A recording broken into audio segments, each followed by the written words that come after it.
ਚਲੋ।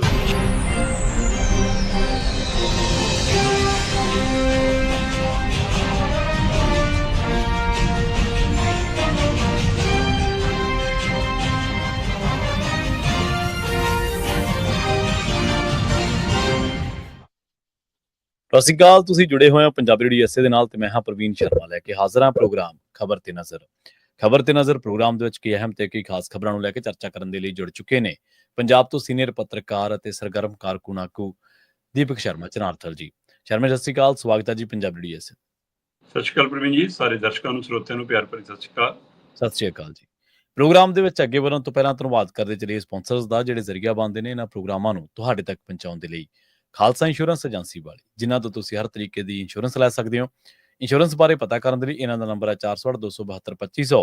ਇਹ 1992 ਤੋਂ ਲਗਾਤਾਰ ਇੰਸ਼ੋਰੈਂਸ ਬਿਜ਼ਨਸ ਦੇ ਵਿੱਚ ਸ਼ਾਨਦਾਰ ਸੇਵਾਵਾਂ ਦੇ ਰਹੇ ਨੇ ਤੇ ਅਮਰੀਕਾ ਭਰ ਦੇ ਵਿੱਚ ਇੰਸ਼ੋਰੈਂਸ ਕਰਦੇ ਨੇ। ਓਬਾਮਾ ਕੇਅਰ, ਮੈਡੀਕੇਅਰ ਜਾਂ ਫਿਰ ਕਵਰਡ ਕੈਲੀਫੋਰਨੀਆ ਬਾਬਤ ਪਾਲਿਸੀ ਕਰਵਾਉਣ ਦੇ ਲਈ ਸਲਾਹ ਲੈਣ ਦੇ ਲਈ ਅੱਜ ਹੀ ਕਾਲ ਕਰੋ 468 272 2500 ਤੇ।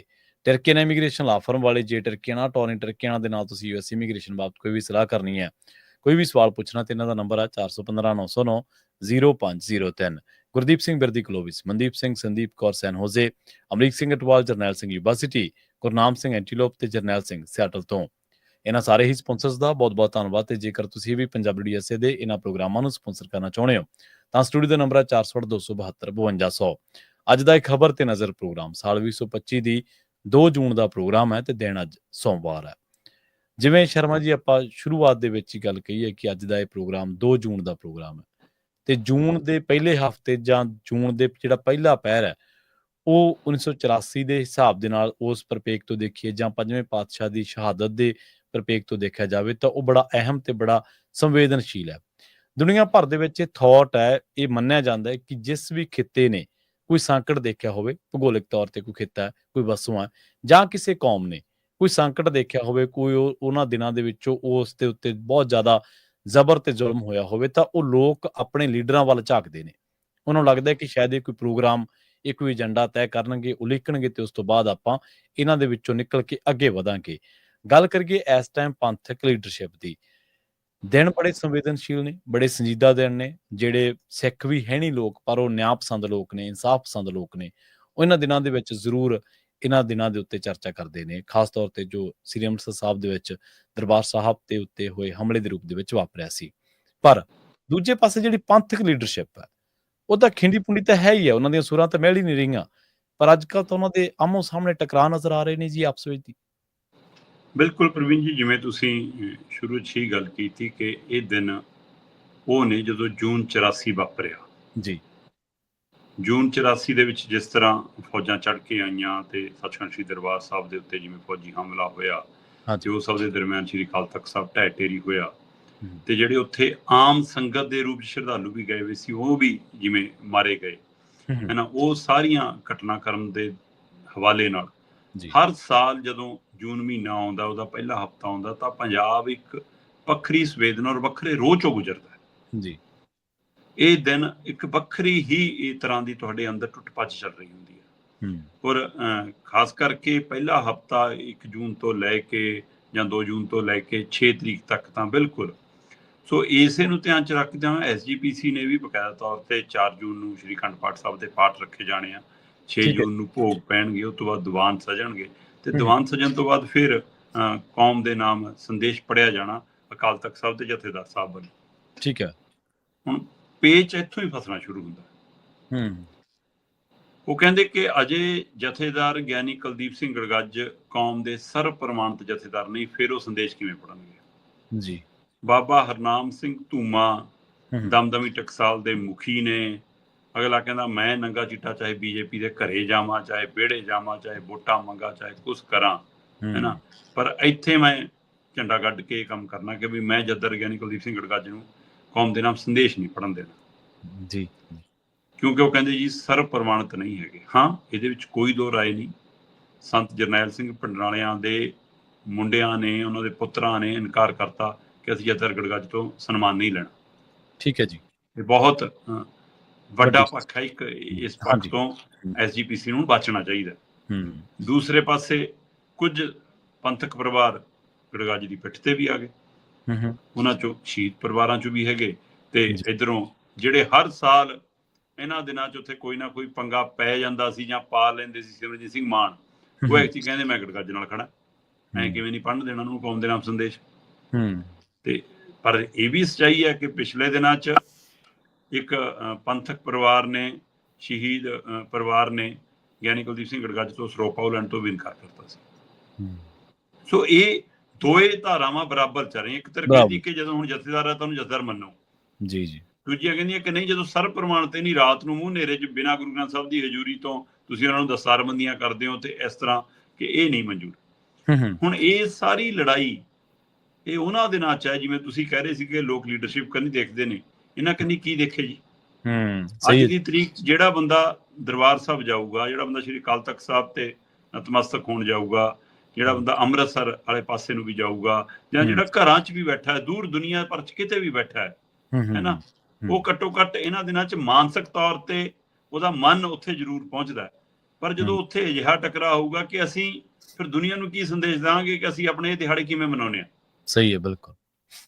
ਸੋ ਇਸ ਸਾਰੀ ਪ੍ਰਕਿਰਿਆ ਦੇ ਵਿੱਚ ਰੋਲ ਆ ਗਿਆ SGPC ਦਾ।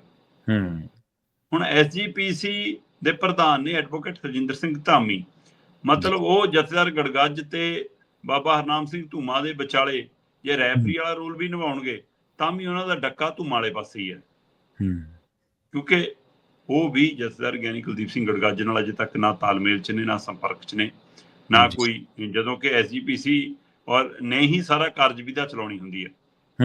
ਤੇ ਕੱਲ ਧੂਮਾ ਹੋਰਾਂ ਨਾਲ ਉਹਨਾਂ ਦੀ 1.5-2 ਘੰਟੇ ਬੈਠਕ ਵੀ ਹੋਈ ਹੈ। ਜੀ ਜੀ। ਪਰ ਉਹ ਬੈਠਕ ਇਸੇ ਚੀਜ਼ ਨੂੰ ਲੈ ਕੇ ਹੋਈ ਹੈ। ਇੱਥੇ ਕਹਿੰਦੇ ਬਾਬਾ ਧੂਮਾ ਇਸੇ ਗੱਲ ਤੇ ਅੜੇ ਨੇ ਕਿ ਜਥੇਦਾਰ ਨੂੰ ਹਟਾਓ। ਔਰ ਆਪਾਂ ਇਸ ਤੋਂ ਪਹਿਲਾਂ ਕਿਹਾ ਬੈਠਕ ਹੁੰਦੀ, ਉਹ ਤੋਂ ਪਹਿਲਾਂ ਆਪਾਂ ਆਪਣੇ ਦਰਸ਼ਕਾਂ ਸਰੋਤਿਆਂ ਤੱਕ ਇਹ ਗੱਲ ਪਹੁੰਚਾ ਚੁੱਕੇ ਹਾਂ ਕਿ ਧੂਮਾ ਤੇ ਧਾਮੀ ਇਸ ਕੋਸ਼ਿਸ਼ ਨੇ ਕਿ ਸ਼੍ਰੀ ਅਕਾਲ ਤਖਤ ਸਾਹਿਬ ਦੇ ਜਥੇਦਾਰ ਤੇ ਇਹਨਾਂ ਥਾਂ ਤੇ ਸਰਬ ਪ੍ਰਵਾਨਿਤ ਜਥੇਦਾਰ ਹੋਣ। ਜੀ ਜੀ। ਪਰ ਸੁਖਬੀਰ ਸਿੰਘ ਬਾਦਲ ਜਾਂ ਸਰਨਾ ਹੋਰੀ ਅਜੇ ਨਹੀਂ ਬਦਲਣ ਨੂੰ ਤਿਆਰ। ਬਾਬਾ ਟੇਕ ਸਿੰਘ ਧਲੋਣਾ ਨੂੰ ਹਟਾਉਣ ਲਈ ਤਾਂ ਤਿਆਰ ਨੇ।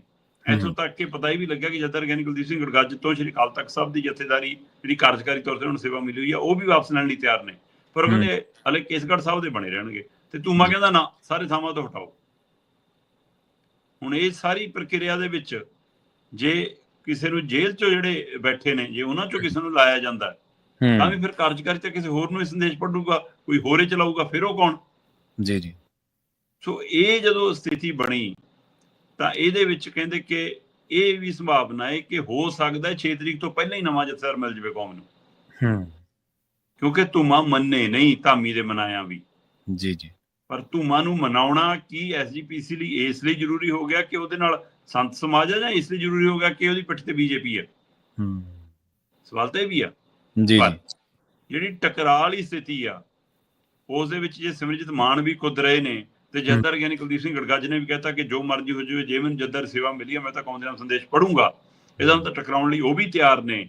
ਤੇ ਇੱਧਰ ਬਾਬਾ ਧੂਮਾ ਕਹਿੰਦਾ ਅਸੀਂ ਪੜ੍ਹਨ ਨਹੀਂ ਦੇਣਾ। ਜੇ ਇਹ 3 ਕੋਣਾ 4 ਕੋਣਾ ਹੋਰ ਜਥੇਬੰਦੀਆਂ ਕੁਝ ਵਿਚਾਉਣਗੀਆਂ, ਟਕਰਾਅ ਹੁੰਦਾ, ਤੇ ਰੋਕਣਾ ਕਿਹਨੇ ਹੈ? ਰੋਕਣ ਦੀ ਜ਼ਿੰਮੇਵਾਰੀ ਹੈ SGPC ਦੀ। SGPC ਕੋਲ ਟਾਸਕ ਫੋਰਸ। ਜੀ। ਕੀ ਟਾਸਕ ਫੋਰਸ ਸੁਖਬੀਰ ਬਾਦਲ ਦੇ ਕਿਹਾ ਕੰਮ ਕਰੂਗੀ ਕਿ ਧਾਮੀ ਦੇ ਕਿਹਾ ਕੰਮ ਕਰੂਗੀ? ਧਾਮੀ ਦੇ ਕਿਹਾ ਕੰਮ। ਸਹੀ ਆ, ਬਿਲਕੁਲ ਜੀ। ਇਸੇ ਲਈ ਕੱਲ ਸੁਖਬੀਰ ਬਾਦਲ ਦੀ ਟੀਮ ਨੇ ਇੱਕ ਹੋਰ ਨੁਕਤਾ ਵਾਚਿਆ ਜੀ ਕਿ ਆਪਾਂ ਯੂਥ ਅਕਾਲੀ ਦਲ ਦੀ ਡਿਊਟੀ ਲਾ ਦਈਏ ਜੀ ਉਦਣ ਲਈ ਉੱਥੇ। ਮਤਲਬ ਇਹ ਤਾਂ ਫਿਰ ਜਿਵੇਂ ਬਾਹਰੀ ਰਾਜਨੀਤਿਕ ਸ਼ਕਤੀ ਭੇਜਣ ਦੀ ਕੋਸ਼ਿਸ਼ ਹੈ ਫਿਰ ਤੁਹਾਡੀ ਉੱਥੇ।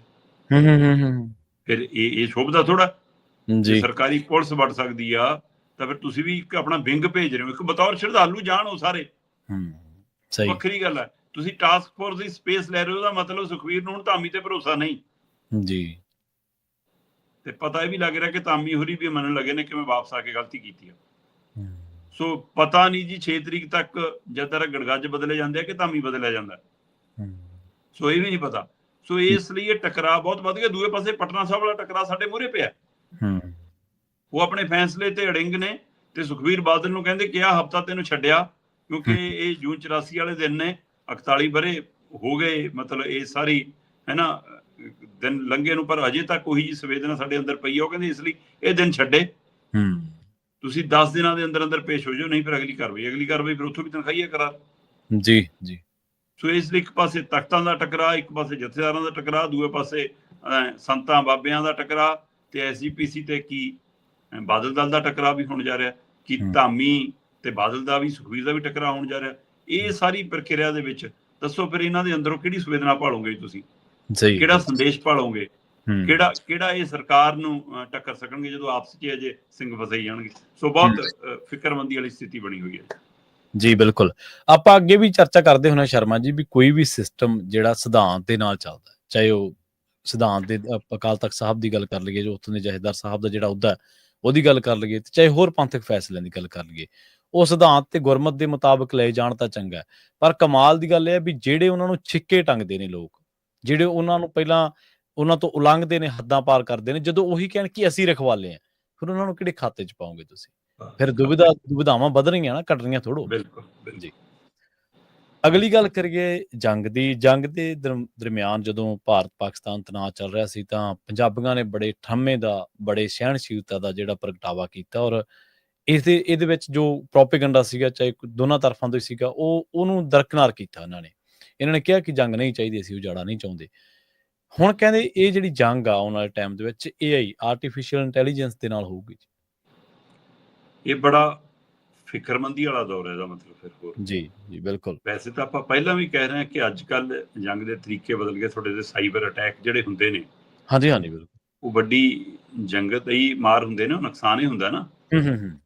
ਤੇ ਆ ਜਦੋਂ 4 ਦਿਨ ਲੰਘੇ ਪਾਕਿਸਤਾਨ ਨਾਲ ਉਸ ਲੜਾਈ ਵਾਲੇ, ਤਾਂ ਉਹਨਾਂ ਦਿਨਾਂ ਦੇ ਵਿੱਚ ਭਾਰਤ ਵਿੱਚ ਚੌਕਸੀਆਂ ਕੀਤੀਆਂ ਗਈਆਂ ਕਿ ਸਾਈਬਰ ਅਟੈਕ ਹੋ ਸਕਦੇ ਨੇ ਉਧਰੋਂ, ਇਹ ਪ੍ਰਕਿਰਿਆ ਹੋ ਸਕਦੀਆਂ ਨੇ। ਪਰ AI ਜਿਹੜੀ ਆਈ ਹੈ ਤਾਂ ਹੋਰ ਵੀ ਖਤਰਨਾਕ ਪ੍ਰਕਿਰਿਆ ਦੀ, ਤਾਂ ਇਹਦਾ ਤਾਂ ਕੋਈ ਸਿਖਰ ਹੀ ਨਹੀਂਗਾ। ਸੋ ਇਸ ਲਈ ਜੇ ਇਹਦੇ ਰਾਹੀਂ ਜੰਗ ਲੜੀ ਜਾਂਦੀ ਹੈ ਫਿਰ ਕਿੰਨੀ ਖਤਰਨਾਕ ਹੋਊਗੀ। ਔਰ ਇਸ ਲਈ ਇਹ ਬਿਆਨੀਆਂ ਵੱਡਾ ਹੈ ਕਿ ਇਹ ਕੋਈ ਹੋਰ ਨਹੀਂ, ਜਿਹੜੇ ਸਾਡੇ chief of defence staff general Anil Chauhan ਨੇ, ਇਹ ਉਹਨਾਂ ਦਾ ਮੰਨਣਾ ਹੈ। ਉਹ ਕਹਿੰਦੇ ਕਿ ਭਵਿੱਖ 'ਚ AI ਰਾਹੀਂ ਹੋਣਗੀਆਂ ਹੁਣ ਜੰਗਾਂ, ਠੀਕ ਹੈ, ਇਹਦੇ ਸਹਾਰੇ ਹੋਣਗੀਆਂ। ਸੋ ਇਹਦਾ ਮਤਲਬ ਜਦੋਂ ਭਾਰਤੀ ਸਾਰੀਆਂ ਫੌਜ ਦੇ ਉੱਤੇ ਜਿਹੜੇ ਚੀਫ ਲਾਏ ਹੋਏ ਨੇ ਹੈ ਨਾ, ਅਨਿਲ ਚੌਹਾਨ ਹੋਰੀ, ਜੇ ਉਹ ਵਿਅਕਤੀ ਗੱਲ ਕਰ ਰਹੇ, ਇਹਦਾ ਮਤਲਬ ਜੇ ਭਾਰਤ ਔਰ ਪਾਕਿਸਤਾਨ ਵਿਚਾਲੇ ਜਿਹੜਾ ਤਣਾਅ ਬਣਿਆ ਹੋਇਆ ਆਉਂਦੇ ਦਿਨਾਂ 'ਚ, ਫਿਰ ਉਹ ਜੰਗ ਵੀ ਉਧਰ ਨੂੰ ਜਾਊਗੀ, ਫਿਰ ਉਹ ਵੀ AI ਰਾਹੀਂ ਹੋਊਗੀ। ਹਾਂ, ਉਹਨਾਂ ਨੇ ਇਹ ਵੀ ਕਿਹਾ ਕਿ ਜਿਹੜਾ ਤਰੀਕਾਕਾਰ ਇਸ ਵਾਰ ਅਪਣਾਇਆ ਫੌਜ ਨੇ, ਹੁਣ ਸਮੇਂ-ਸਮੇਂ ਕੁਝ ਅਜਿਹੇ ਪੜਾਅ ਵਾਲੀਆਂ ਜੰਗਾਂ ਹੋਇਆ ਕਰਨਗੀਆਂ, ਇਹ ਵੀ ਉਹਨਾਂ ਨੇ ਹਵਾਲਾ ਦਿੱਤਾ। ਕਿਉਂਕਿ ਉਹ ਕਹਿੰਦੇ ਕਿ ਆਪਰੇਸ਼ਨ ਸਿੰਦੂਰ ਸਿੱਧੇ ਸੰਪਰਕ ਵਾਲਾ ਟਕਰਾਅ ਨਹੀਂ ਸੀ, ਠੀਕ ਹੈ, ਉਹ ਟਾਸਕ ਪੂਰਾ ਕਰਨ ਵਾਲਾ ਇੱਕ ਹਮਲਾ ਸੀਗਾ। ਆਹ ਸਪੇਸ ਹੈ, ਇੰਨੀ ਸਪੇਸ 'ਚ ਬਾਹਰ ਕਰਨਾ। ਕਹਿੰਦੇ ਉਹ ਤਾਂ ਉਧਰੋਂ ਸ਼ਰਾਰਤਾਂ ਦੁਆਰਾ ਹੋਈਆਂ, ਫਿਰ ਉਹਨਾਂ ਦੀ ਫੌਜ ਨੇ ਜਦੋਂ ਕਿਸੇ ਦਾ ਫੌਜ ਨੂੰ ਨਿਸ਼ਾਨਾ ਨਹੀਂ ਬਣਾਇਆ ਸੀ, ਗੱਲ ਬਾਰ-ਬਾਰ ਆਈ। ਪ੍ਰਵੀਨ ਜੀ, ਅੱਗੇ ਵੀ ਜਦੋਂ ਚਾਹੇ ਉਹ ਪਾਕਿਸਤਾਨ ਨਾਲ ਜੰਗ ਲੱਗੀ, ਚਾਹੇ ਚੀਨ ਨਾਲ ਲੱਗੀ, ਚਾਹੇ ਫੌਜ ਦਾ ਰੋਜ਼ ਬੁਲੇਟਿਨ ਜਾਰੀ ਹੁੰਦਾ ਸੀ ਰੋਜ਼ਾਨਾ।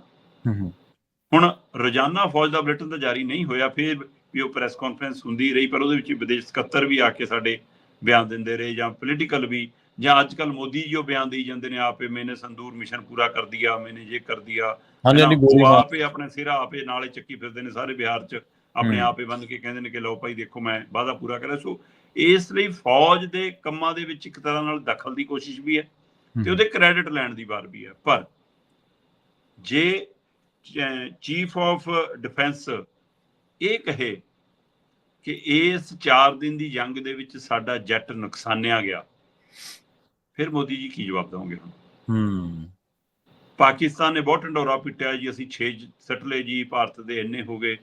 ਅਨਿਲ ਚੌਹਾਨ ਕਹਿੰਦੇ ਬਿਲਕੁਲ ਨਿਰਾ ਝੂਠ ਹੈ ਜੀ, ਕੋਈ 6 ਛੂ ਨਹੀਂ, ਬਿਲਕੁਲ ਨਹੀਂ ਕੋਈ ਹੋਇਆ। ਇੱਕ ਸਾਡਾ ਜੱਟ ਡਿੱਗਿਆ ਤੇ ਅਸੀਂ ਉਹਦੀ ਜਦੇ ਸਮੀਖਿਆ ਕੀਤੀ ਕਿ ਕਿਉਂ ਡਿੱਗਿਆ, ਤੇ ਕਹਿੰਦੇ ਉਹ ਤੋਂ ਬਾਅਦ 2 ਦਿਨ ਲੜਾਈ ਲੜੀ, ਸਾਡਾ ਝਰੀਟ ਵੀ ਨਹੀਂ ਆਈ ਕਿਸੇ ਚੀਜ਼ ਤੇ। ਸੋ ਕਹਿੰਦੇ ਤਰੀਕਾਕਾਰ ਬਦਲਣਾ ਪਿਆ ਪਰ ਕਹਿੰਦੇ ਕਿ ਇਹ ਸਵਾਲ ਹੈ ਜੱਟ ਡਿੱਗਣ ਦਾ, ਇਹਦੇ ਉੱਤੇ ਜੇ ਹੋਰ ਕੰਮ ਕਰਨ ਦੀ ਲੋੜ ਹੈ। ਸੋ ਇਸ ਲਈ ਆਹ ਨੁਕਸਾਨ ਵਾਲੀ ਪ੍ਰਕਿਰਿਆ ਨੂੰ ਜਦੋਂ ਉਹਨਾਂ ਨੇ ਮੰਨਿਆ ਤੇ ਫਿਰ ਵਿਰੋਧੀਆਂ ਨੇ ਫਿਰ ਝੰਡਾ ਚੱਕ ਲਿਆ ਕਿ ਮੋਦੀ ਜੀ ਹੁਣ ਦਿਓ ਜਵਾਬ, ਭੇਜ ਲਓ ਵਿਦੇਸ਼ਾਂ ਨੂੰ ਵਫਦ, ਹੈ ਨਾ, ਕਰ ਲਓ ਰਾਜਨੀਤਿਕ ਸਟੇਜਾਂ ਤੋਂ ਐਲਾਨ, ਲਾ ਲਓ ਆਪਣੇ ਸੋਸ਼ਲ ਮੀਡੀਆ ਦੇ ਉੱਤੇ ਟੋਟਕੇ, ਪੂਰੀ ਕੋਸ਼ਿਸ਼ ਕਰ ਲਈ ਕਿ ਆਪਾਂ ਘਰੋਂ ਘਰੀ ਸੰਦੂਰ ਵੰਡਾਂਗੇ, ਜਿਵੇਂ ਅਯੋਧਿਆ ਦੇ ਸਮੇਂ ਕੀਤਾ ਸੀ ਨਾ ਇਹਨਾਂ ਨੇ ਧਾਰਮਿਕ ਡਰਾਮਾ। ਸੋ ਉਸ ਤਰ੍ਹਾਂ ਅਸੀਂ ਉਹ ਪ੍ਰਕਿਰਿਆ ਅਪਣਾਵਾਂਗੇ। ਬਈ ਤੁਸੀਂ ਧਰਮ ਨੂੰ ਰਾਜਨੀਤਿਕ ਸ਼ੈਡੋ ਕਿਉਂ ਦਿੰਦੇ ਹੋ? ਤੇ ਉਹ ਸਾਰੀ ਪ੍ਰਕਿਰਿਆ 'ਚ ਐਕਟਿਵ ਤਿਆਰੀ ਹੋ ਗਈ ਸੀ ਕਿ ਘਰੋਂ ਘਰੀ ਸੰਦੂਰ ਪਹੁੰਚਾਵਾਂਗੇ ਤੇ ਪਰ ਉਹਦੀ ਹਵਾ ਨਿਕਲ ਗਈ ਮੀਡੀਆ 'ਚ ਪਹਿਲਾਂ, ਜੀ ਜੀ ਹਵਾ ਐਸੀ ਨਿਕਲੀ ਕਿ ਵਿਰੋਧੀ ਤੇ ਟੁੱਟ ਕੇ ਪੈ ਗਏ ਤੇ ਹੁਣ ਆਹ ਖਬਰਾਂ ਆਉਣ ਲੱਗ ਪਈਆਂ, ਉਹਦੇ ਨਾਲੋਂ ਗੱਲ ਤਾਂ ਮੱਠੀ ਹੋ ਗਈ।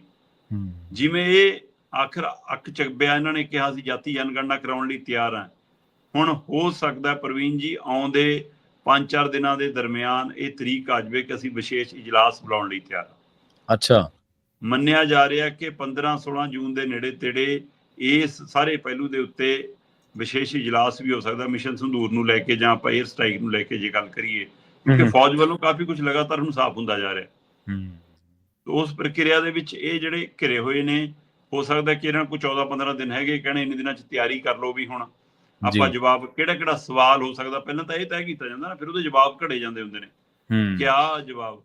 ਸੋ ਇਸ ਲਈ ਉਹਦੀ ਤਰੀਕ ਤੈਅ ਹੋ ਸਕਦੀ ਹੈ। ਤੇ ਇਹ ਵੀ ਮੰਨਿਆ ਜਾ ਰਿਹਾ ਕਿ ਜਦੋਂ ਵਿਦੇਸ਼ ਤੋਂ ਜਿਹੜੇ ਵਫਦ ਭੇਜੇ ਗਏ ਨੇ ਮੈਂਬਰ ਪਾਰਲੀਮੈਂਟ ਵਾਲੇ ਜਿਹੜੇ, ਉਹ ਮੁੜੇ ਆਉਣਗੇ, ਉਹਨਾਂ ਦੀਆਂ ਰਿਪੋਰਟਾਂ ਵੀ ਸ਼ਾਮਿਲ ਕਰ ਲਓ। ਉਸ ਤੋਂ ਬਾਅਦ 15-16 ਤਰੀਕ ਨੂੰ ਇਸ ਪਹਿਲੂ ਦੇ ਉੱਤੇ ਵਿਸ਼ੇਸ਼ ਇਜਲਾਸ ਵੀ ਹੋ ਸਕਦਾ। ਪਰ ਠੀਕ ਹੈ, ਫਿਕਰ ਤਾਂ ਇਸ ਗੱਲ ਦਾ ਕਿ ਜੇ ਆਉਂਦੇ ਸਮੇਂ 'ਚ AI ਰਾਹੀਂ ਜੰਗ ਹੁੰਦੀ ਹੈ, ਫਿਰ ਆ ਮੌਕ ਡਰਿਲ, ਬਲੈਕ ਆਊਟ ਕਿੰਨੇ ਕੁ ਕਾਰਗਰ ਹੋਣਗੇ। ਅੱਜ ਦੀ ਤਰੀਕ 'ਚ ਇਹਦੇ ਉੱਤੇ ਚਰਚਾ ਹੋਈ ਜਾਂਦੀ ਹੈ, ਫਿਰ ਤਾਂ ਕੀ ਹੋਣਗੇ।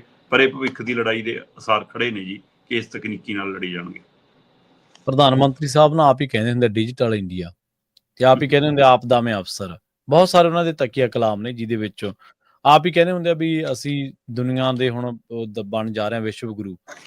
ਵਿਸ਼ਵ ਗੁਰੂ ਕੋਲ ਕਿ ਇੰਨੀ ਤਿਆਰੀ ਹੈਗੀ ਆ ਵੀ ਉਹ AI ਦੇ ਨਾਲ ਜੋ ਇਸ ਟਾਈਮ ਤਿਆਰ ਹੋ ਕੀਤਾ ਜਾ ਰਿਹਾ, ਉਹਦੇ ਨਾਲ ਲੜਨ ਦੀ ਸਮਰੱਥਾ ਹੋਵੇ। ਜੇ ਹਥਿਆਰ ਵੀ ਤੁਸੀਂ ਬਾਹਰਲੇ ਮੁਲਕਾਂ ਤੋਂ ਮੰਗਵਾਉਣੇ ਆ, AI ਵਾਲੀਆਂ ਤਕਨੀਕਾਂ ਵੀ ਤੁਸੀਂ ਬਾਹਰਲੇ ਮੁਲਕਾਂ ਦੇ ਮੂੰਹ ਵੱਲ ਵੇਖੋਗੇ, ਤੁਹਾਡੀ ਕੀ ਤਿਆਰੀ ਹੈ? ਫਿਰ ਤੁਸੀਂ ਕੀ ਅਗਵਾਈ ਕਿਵੇਂ ਕਰੋਗੇ? ਗੱਲਾਂ ਨਾਲ ਕਰੋਗੇ ਜੀ। ਅਗਲੀ ਗੱਲ ਕਰੀਏ ਕਾਂਗਰਸ ਦੀ। ਕਾਂਗਰਸ ਕਹਿੰਦੇ ਮਜ਼ਬੂਤੀ ਦਿਖਾ ਰਹੀ ਹੈ, ਪਰ ਅਸਲ ਦੇ ਵਿੱਚ ਪਿਆ ਖਿਲਾਰਾ ਹੀ ਇਹਨਾਂ ਦਾ। ਪ੍ਰਵੀਨ ਜੀ, ਕਾਂਗਰਸ ਨਾ ਆਪਣੀਆਂ ਗਲਤੀਆਂ ਤੋਂ ਸਿੱਖੇ ਜੀ, ਨਾ ਲੋਕਾਂ ਵੱਲੋਂ ਮਿਲੇ ਫਤਵੇ ਤੋਂ ਸਿੱਖੇ, ਠੀਕ ਹੈ ਨਾ। ਉਹ ਗਰੰਟਡ ਚੱਲਦੀ ਆ ਕਿ ਆਪਾਂ ਤਾਂ ਟਵੀਟ ਤੇ ਨੇਰੀ ਲਿਆਂਦੀ ਪਈ ਆ, ਆਪਾਂ ਤਾਂ ਸੋਸ਼ਲ ਮੀਡੀਆ ਤੇ ਨੇਰੀ ਲਿਆਂਦੀ ਪਈ। ਵੈਸੇ ਅੱਜ ਕੱਲ੍ਹ ਸਾਰੀ ਸਿਆਸਤ ਹੀ ਹਵਾ ਚ ਹੋ ਗਈ। ਮੁੱਖ ਮੰਤਰੀ ਭਗਵੰਤ ਮਾਨ ਜੀ ਵੀ ਬਸ ਰੀਲਾਂ ਚੈੱਕ ਕਰਕੇ ਖੁਸ਼ ਹੁੰਦੇ ਰਹਿੰਦੇ ਆ ਕਿ ਲੈ ਵੀ ਮੇਰੀ ਰੀਲ ਇੰਨੀ ਚੱਲ ਗਈ, ਰੋਜ਼ ਚੈੱਕ ਕਰਦੇ ਆ ਕਹਿੰਦੇ ਆਪਣੀਆਂ ਰੀਲਾਂ ਆਪੇ, ਹੈ ਨਾ। ਪਰ ਇਸ ਸਾਰੇ ਦੇ ਵਰਤਾਰੇ ਦੇ ਦਰਮਿਆਨ ਜਿਮਨੀ ਚੋਣ ਹੈ, ਤੇ ਜਿਮਨੀ ਚੋਣ ਦੇ ਵਿੱਚ ਆਪਣੇ ਆਪ ਨੂੰ 2027 ਦਾ ਮੁੱਖ ਮੰਤਰੀ ਦਾ ਚਿਹਰਾ ਮੰਨ ਕੇ ਚੱਲ ਰਹੇ ਵਿਰੋਧੀ ਧਿਰ ਦੇ ਲੀਡਰ ਪ੍ਰਤਾਪ ਬਾਜਵਾ ਜੀ ਗਾਇਬ ਨੇ। ਠੀਕ ਹੈ ਜੀ। ਹੁਣ ਉਹ ਵਿਦੇਸ਼ ਦੌਰੇ ਤੇ ਨੇ, ਪਤਾ ਨਹੀਂ ਪਰਿਵਾਰਕ ਦੌਰਾ, ਪਤਾ ਨਹੀਂ ਰਾਜਨੀਤਿਕ ਦੌਰਾ ਹੈ ਨਾ, ਪਤਾ ਨਹੀਂ ਛੁੱਟੀਆਂ ਤੇ ਗਏ ਨੇ, ਪਤਾ ਨਹੀਂ ਜਾਣ ਕੇ ਕਿਨਾਰਾ ਕਰਕੇ ਗਏ ਨੇ ਕਿ ਆਪਾਂ ਕੀ ਕਰਨਾ, ਭੁਗਤ ਲੈਣ ਲੁਧਿਆਣੇ ਵਾਲੇ ਆਪ ਹੀ ਦੇਖਣ। ਚਲੋ, ਪਰ ਦੂਸਰੇ ਪਾਸੇ ਰਾਜਾ ਵੜਿੰਗ ਦੀ ਬਾਂਹ ਫੜ ਕੇ ਭਾਰਤ ਭੂਸ਼ਣ ਆਸ਼ੂ ਕਹਿ ਰਹੇ ਸੀ, ਕਹੀ ਜਾਂਦੇ ਪ੍ਰਧਾਨ ਕਿੱਥੇ, ਪ੍ਰਧਾਨ ਕਿੱਥੇ, ਆ ਖੜਾ ਪ੍ਰਧਾਨ ਜੀ। ਦੂਏ ਦਿਨ ਜਦੋਂ ਕਮਲਜੀਤ ਕੜਵਲ ਨੂੰ ਸ਼ਾਮਲ ਕੀਤਾ ਤੇ ਪ੍ਰਧਾਨ ਕਹਿੰਦਾ ਮੈਨੂੰ ਤਾਂ ਪੁੱਛਿਆ ਹੀ ਨਹੀਂ, ਮੈਨੂੰ ਤਾਂ ਪਤਾ ਹੀ ਨਹੀਂ। ਅੱਛਾ, ਹੁਣ ਅਸਲ 'ਚ ਹੈ ਕੀ ਆ ਕਿ ਲੁਧਿਆਣਾ ਦੇ ਵਿੱਚ ਬੀਜੇਪੀ ਨੇ ਆਪਣਾ ਹਲਕਾ ਕੈਂਡੀਡੇਟ ਦਿੱਤਾ ਹੈ। ਠੀਕ ਹੈ ਜੀ। ਕਮਜ਼ੋਰ ਕੈਂਡੀਡੇਟ ਦਿੱਤਾ। ਕੱਲ ਕਾਗਜ਼ ਭਰਤੇ, ਕਾਗਜ਼ ਭਰਨ ਦਾ ਆਖਰੀ ਦਿਨ ਸੀ, ਸਾਰਿਆਂ ਨੇ ਭਰਤੇ, ਮਾਨ ਦਲ ਨੇ ਭਰਤੇ, ਉਹਨਾਂ ਨੇ ਜਿਹੜੇ ਰਹਿ ਗਏ ਭਰਤੇ। ਹੁਣ ਅੱਜ ਜਾਂਚ ਪੜਤਾਲ ਹੋ ਜਾਣੀ ਹੈ ਤੇ 2 ਦਿਨ ਅਗਲੇ 4 ਤੇ 5 ਤਰੀਕ ਤੱਕ ਵਾਪਸ ਹੋਣੇ ਆ, ਫਿਰ ਕੰਮ ਭਖ ਜਾਣਾ। ਪਰ ਜਦੋਂ ਲੋਕ ਸਭਾ ਚੋਣਾਂ ਸੀਗੀਆਂ ਤਦ ਇੱਥੋਂ ਲੜੇ ਸੀਗੇ ਰਾਜਾ ਵੜਿੰਗ। ਤੇ ਰਾਜਾ ਵੜਿੰਗ ਨੂੰ ਜਿਹੜਾ ਲੱਗਦਾ ਸੀ ਕਿ ਆ ਮੇਰਾ ਵਿਰੋਧੀ ਹੈ ਜੀ, ਮੈਨੂੰ ਤੰਗ ਕਰਦਾ, ਮੈਨੂੰ ਪਰੇਸ਼ਾਨ ਕਰਦਾ, ਉਹਨੂੰ ਬਾਹਰ ਕੀਤਾ ਗਿਆ। ਹੁਣ ਭਾਰਤ ਭੂਸ਼ਣ ਆਸ਼ੂ ਨੂੰ ਜੇ ਲੱਗਦਾ ਕਿ ਮੇਰੇ ਕੰਮ ਆਉਣ ਵਾਲਾ ਬੰਦਾ ਹੈ, ਮੈਂ ਇਹਨੂੰ ਲੋੜ ਹੈ, ਮੈਂ ਇਹਨੂੰ ਲਿਆਉਂਗਾ, ਤਾਂ ਉਹ ਲਿਆ ਰਹੇ ਨੇ। ਹੁਣ ਕਮਲਜੀਤ ਕੜਵਲ ਹੋਰਾਂ ਨੂੰ ਲਿਆਉਣ ਦੇ ਪਿੱਛੇ ਜੀ ਮਤਲਬ ਕਿ ਇਹੀ ਪਹਿਲੂ ਅਗਲੇ ਕਹਿੰਦੇ ਕਿ ਮੈਨੂੰ ਸਹਾਈ ਹੈ ਜੀ, ਮੈਂ ਕਿਸੇ ਨੂੰ ਮਾਂ ਵਾਦੀ, ਕਿਸੇ ਨੂੰ ਮਾਂ ਸਵਾਦੀ। ਸੋ ਹੁਣ ਰਾਜਾ ਵੜਿੰਗ ਇਸ ਗੱਲ ਤੋਂ ਤੜਿੰਗ ਹੋ ਗਏ ਕਿ ਜਿਹੜਾ ਮੇਰੇ ਖਿਲਾਫ ਭੁਗਤਦਾ ਰਿਹਾ ਬੰਦਾ ਤੁਸੀਂ ਉਹਨੂੰ ਵਾਪਸ ਲਿਆ ਰਹੇ ਹੋ।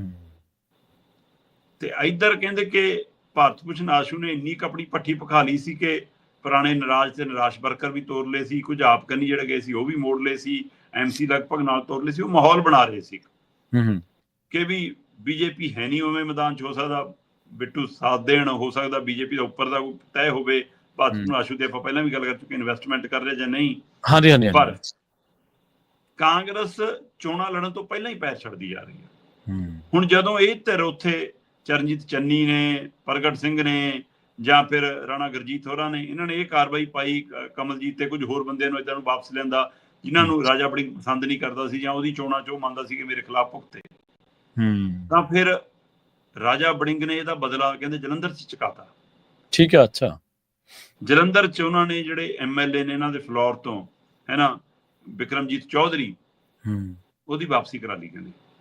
ਠੀਕ ਹੈ। ਹੁਣ ਬਿਕਰਮਜੀਤ ਚੌਧਰੀ MLA ਨੇ, ਪਰ ਇਹਨਾਂ ਦੀ ਮਾਤਾ ਨੇ ਜਿਮਨੀ ਚੋਣ ਲੜੀ ਸੀ ਜਦੋਂ ਇਹਨਾਂ ਦੇ ਪਿਤਾ ਮੈਂਬਰ ਪਾਰਲੀਮੈਂਟ ਚੜਾਈ ਕਰ ਗਏ ਸੀਗੇ, ਜਿਮਨੀ ਚੋਣ ਤੇ ਹਾਰ ਗਏ ਸੀ ਹੈ। ਤੇ ਕਿਉਂਕਿ ਸ਼ਸ਼ੀਰ ਰਿੰਕੂ ਇੱਧਰੋਂ ਆ ਕੇ ਸਿੱਧਾ ਚੋਣ ਲੜਿਆ ਤੇ ਜਿੱਤ ਗਿਆ। ਹੁਣ ਉਹ ਤੋਂ ਬਾਅਦ ਜਦੋਂ ਆਮ ਚੋਣਾਂ ਆਈਆਂ ਤਾਂ ਚੰਨੀ ਨੂੰ ਟਿਕਟ ਦੇਤੀ ਕਾਂਗਰਸ ਨੇ। ਜੀ ਜੀ। ਤੇ ਇਹ ਚੌਧਰੀ ਪਰਿਵਾਰ ਨਾਰਾਜ਼ ਹੋ ਕੇ MLA ਦਾ ਨਹੀਂ ਸਿੱਧਾ ਸ਼ਾਮਲ ਹੋਇਆ ਕਿ MLAਸ਼ਿਪ ਜਾਂਦੀ ਹੈ, ਪਰ ਮਾਤਾ ਉਧਰ ਚਲੀ ਗਈ ਤੇ ਫਿਰ ਬਿਕਰਮਜੀਤ ਉਹਨਾਂ ਲਈ ਪ੍ਰਚਾਰ ਕਰਦੇ ਵੀ ਨਜ਼ਰ ਆਏ। ਰਿੰਕੂ ਟਿਕਟ ਲੈ ਕੇ ਆਮ ਆਦਮੀ ਪਾਰਟੀ ਦੀ ਛੱਡ ਕੇ ਉਧਰ ਚਲਾ ਗਿਆ। ਉਹ ਕਿੰਨਾ ਕੁਛ ਹੋਇਆ। ਤੋ ਇਹ ਸਾਰੀਆਂ ਪ੍ਰਕਿਰਿਆਵਾਂ ਦੇ ਦਰਮਿਆਨ ਸਭ ਤੋਂ ਵੱਡਾ ਪਹਿਲੂ ਇਹ ਆਇਆ ਕਿ ਵੀ ਜਦੋਂ ਉੱਥੇ ਚੰਨੀ ਲੜੇ ਤਾਂ ਚੰਨੀ ਲੱਗਿਆ ਕਿ ਚੌਧਰੀ ਪਰਿਵਾਰ ਮੇਰੇ ਉਲਟ ਪੁਖਤੇ ਹੈ ਜੀ, ਤੇ ਚੰਨੀ ਤੇ ਪ੍ਰਗਟ ਹੁਣ ਇੱਕ ਖੇਮਾ ਹੈ। ਤੇ ਫਿਰ ਰਾਜਾ ਵੜਿੰਗ ਨੇ ਉੱਥੇ ਇਹਨਾਂ ਦੋਵਾਂ ਨੂੰ ਸਬਕ ਸਿਖਾਉਣ ਲਈ ਜਾਂ ਲੁਧਿਆਣਾ ਬਦਲਾ ਲੈਣ ਲਈ ਕਹਿੰਦੇ ਬਿਕਰਮ ਚੌਧਰੀ ਨੂੰ ਕਹਿ ਕੇ ਆਜਾ ਤੈਨੂੰ ਵਾਪਸ ਕਰਾਉਣਾ। ਪ੍ਰਤਾਪ ਬਾਜਵੇ ਦੀ ਕਹਿੰਦੇ ਬਾਹਰੋਂ ਚਿੱਠੀ ਵੀ ਆ ਗਈ ਚੀਚੀ ਸ਼ਾਮਲ ਕਰਾਉਣ ਵਾਲੀ ਕਿ ਇਹਦੀ ਜਿਹੜੀ ਵਿਕਾਸਗੀ ਕੀਤੀ ਗਈ ਉਹਨੂੰ ਭੰਗ ਕੀਤਾ ਜਾਂਦਾ ਹੈ। 10 ਸਾਲ ਜਿਹੜਾ ਬਾਹਰ ਕੀਤਾ ਸੀ ਇਹ ਉਹ ਖਤਮ ਹੈ। ਸੋ ਹੁਣ ਇਹ ਪ੍ਰਕਿਰਿਆਵਾਂ ਲੋਕਾਂ ਨੂੰ ਦੱਸਣ ਨੂੰ ਕੀ ਆ ਕਿ ਦੇਖੋ ਜੀ ਕਾਂਗਰਸ ਤਾਂ ਲੋਕ ਆ ਰਹੇ ਨੇ, ਕਾਂਗਰਸ ਤਾਂ ਮਜ਼ਬੂਤ ਹੋ ਰਹੀ ਹੈ ਜੀ, ਦਿਖਾਉਣ ਨੂੰ ਦ੍ਰਿਸ਼ ਇਹ ਆ। ਪਰ ਆਪਾਂ ਨੂੰ ਜਦੋਂ ਇਹਦੀ ਰਾਜਨੀਤੀ ਫਿਰ ਪਤਾ ਲੱਗਦਾ ਕਿ ਪਤੰਦਰੋਂ ਇਹ ਤਾਂ ਧੜੇਬੰਦੀ ਹੈ ਇਹਨਾਂ ਦੀ, ਇਹ ਤਾਂ ਖੇਮੇਬੰਦੀ ਹੈ ਇਹਨਾਂ ਦੀ, ਇਹ ਤਾਂ ਆਪਸ ਵਿੱਚ ਇੱਕ ਦੂਜੇ ਨੂੰ ਭਾਜੀਆਂ ਮੋੜਨ ਵਾਲੀ ਪ੍ਰਕਿਰਿਆ।